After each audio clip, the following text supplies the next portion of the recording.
ஆனால் தற்போது ஐரோப்பா அமெரிக்காவின் எதிரியாக மாறுமோ, அந்த நட்பு உடைந்து கூட்டணியிலிருந்து வெளியேறி விடுமோ என்று சொல்லும் அளவுக்கு தற்போது வந்திருக்கின்றதான் பார்க்க வேண்டும். உக்ரைனுக்கு ஆதரவாக ஐரோப்பாவும் ஓரம் கட்டப்படுகிறதா அமெரிக்கா என்ற வகையில் தான் தற்போது பேசப்படுகிறது. வெள்ளை மாளிகையில் நடந்த வார்த்தை பொருள் கோபித்துக் கொண்டு அதிபர் ஜெலன்ஸ்கி பாதிலிருந்து வெளியேறி நாம் அணைந்தோம். அடுத்ததாக அடுத்த புள்ளிக்கு நீங்கள் செல்லலாம். அதிபர் டிரம்பும் துணை அதிபர் வேன்ஸும் கேள்வி மேல் கேள்வி கேட்ட போது சளைக்காமல் பதிலளித்த அதிபர் ஜெலன்ஸ்கி. ஆனால் மூன்றாவது புள்ளியை பார்க்கும்போது அடுத்தரம் என்ன என்று தெரியும். சொல்வதை கேளுங்கள், இல்லை என்றால் எந்த முறையும் கிடைக்காது என்ற சொல்லியை எடுத்து வெளியேறினார் ஜெலன்ஸ்கி. ஆனால் தற்போது ஜெலன்ஸ்கிக்கு பின்னால் ஐரோப்பிய நாடுகள் ஒன்றிணைய ஆரம்பித்திருக்கின்றன. ஜெலன்ஸ்கி ஆதரவாக இருக்கிறோம் என வெளிப்படையாகவே சொல்ல ஆரம்பித்து விட்டார்கள். வெள்ளை மாளிகை அதிர்வுக்கிடையே நடந்த வார்த்தை போர் உலக அளவில் பெரும் சர்ச்சையை தொடங்கி இருக்கிறது. அடுத்ததாக ஐந்தாவது புள்ளியை பார்க்கலாம். France, Spain, Italy, Poland, Germany, Norway உள்ளிட்ட பல ஐரோப்பிய நாடுகள் வெளிப்படையாக தற்போது உக்ரைன் அதிபருக்கு ஆதரவு என தெரிவித்திருக்கிறார்கள். குறிப்பாக பிரெஞ்சு அதிபர் இமானுவேல் மேக்ரான் பேசும்பொழுது ரஷ்யா ஆக்கிரமிப்பாளர், ரஷ்யா நாடு ஒரு ஆக்கிரமிப்பாளராக இருக்கிறது, ஆனால் உக்ரைன் பாதிக்கப்பட்டிருக்கிறவே பாதிக்கப்பட்ட உக்ரைனின் போராட்டத்திற்கு நாங்கள் துணை நிற்போம் என தெரிவித்திருக்கிறார். அதே போன்று ஜெர்மனி சான்சலர் கூறும்பொழுது ஜெர்மனியை நீங்கள் நம்பலாம், உக்ரைன் அதிபரே நீங்கள் ஜெர்மனியை நம்பலாம், உங்கள் பக்கம் நாங்கள் நிற்போம் என தெரிவித்திருக்கிறார். நார்வே அதிபர், நார்வேவுடைய பிரைம் மினிஸ்டராக இருக்கக்கூடிய பிரதம மந்திரி ஜோனஸ் கேகர் பேசும்பொழுது இந்த கூட்டம் அந்த அதிபர் டிரம்புக்கும் ஜெலன்ஸ்கியும் இடையே நடைபெற்ற கூட்டம் என்பது சற்று வருத்தமாகவும் கவலை தரக்கூடியதாகவும் இருக்கிறது. ஆனால் என்ன நடந்ததோ அது டிரம்புக்கு சரியில்லை என்ற வகையில் வெளிப்படையாகவே தெரிவித்திருக்கிறார்.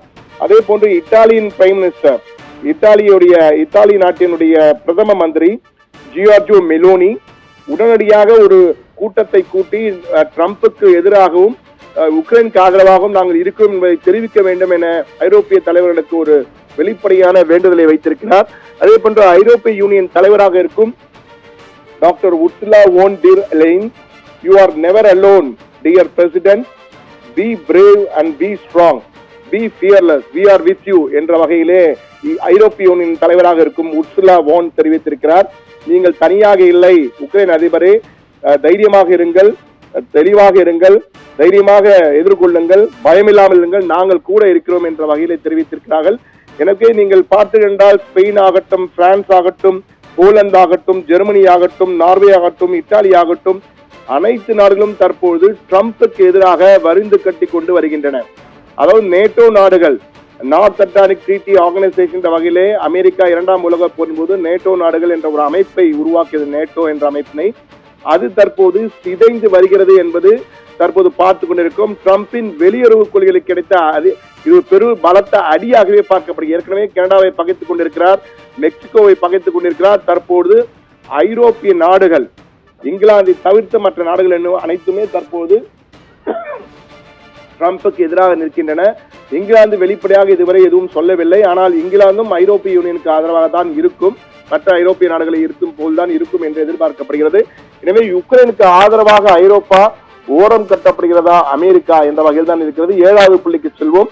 7வது புள்ளியிலே அதிபர் டிரம்பின் பேச்சும் செயலும் சமூக வலைதளங்களில் பெரும் விவாத போரையை தொடங்கி வைத்துள்ளது என்று கூறலாம். அந்த அளவுக்கு தற்போது விவாதங்கள் நடைபெற்றுக் கொண்டிருக்கின்றன. அடுத்து 8வது புள்ளி. இந்த பிரச்சனையில் இதுவரை ரஷ்யாவோ என்றால் ரஷ்யாவும் ஒரு பார்ட்டியின் பர்சன், ஆனால் அது எதுவும் இதுவரை கருத்து தெரிவிக்கவில்லை. இந்தியா, சீனா போன்ற நாடுகளும் வெளிப்படையாக எந்த கருத்தும் தெரிவிக்கவில்லை. 9வது புள்ளிக்கு சொல்லலாம். தம்முடைய செயலிலும் சொல்லிலும் தாம் உறுதியாக இருப்பதாகவும் எந்த மாற்றம் இல்லை தமது நிலையில் என ட்ரம்ப் திட்டவட்டமாக தெரிவித்திருக்கிறார். ஜெலன்ஸ்கி செய்த தவறு, ஜெலன்ஸ்கி போர் நிறுத்தத்திற்கு ஒப்புக்கொள்ள வேண்டும், எங்களுக்கு கனிம வளத்தை கொடுக்க வேண்டும், இல்லை என்றால் அவர் சொல்வது சரியல்ல, ஏற்க மாட்டோம், எந்த உதவியும் செய்ய மாட்டோம். கிட்டத்தட்ட $40 லட்சம் கோடிகளை கொடுத்திருக்கிறோம், இனி கொடுக்க மாட்டோம் என்ற வகையிலே ட்ரம்ப் வெளிப்படையாக தெரிவித்திருக்கிறார். அதே போன்று 10வது புள்ளியிலே ஜெலன்ஸ்கியும் உறுதியாக இருக்கிறார். ஜெலன்ஸ்கியும் அமெரிக்காவிடம் வருத்தமோ மன்னிப்போ கேட்கும் பேச்சுக்கே இடமில்லை என உறுதியாக தன்னுடைய நிலையில் இருப்பதாக தெரிவித்திருக்கிறார். எனவே இதை பார்க்கும்போது உக்ரைன் ரஷ்யா போர் நிற்பதற்கான, போர் நிறுத்தம் ஏற்படுவதற்கான வாய்ப்பே இல்லை தற்சமயத்திற்கு என்பது போல்தான் தெரிகிறது. ஆனால் இந்த வார்த்தை போர் ஆயுத போராக மாறாமல் இருக்க வேண்டும் என்றால் நிச்சயமாக சமரச பேச்சு உடனடியாக நடைபெற வேண்டும். அது நடைபெறும் போதுதான் இதற்கு ஒரு தீர்வு கிடைக்கும் என்று எதிர்பார்க்கலாம் நேயர்களே.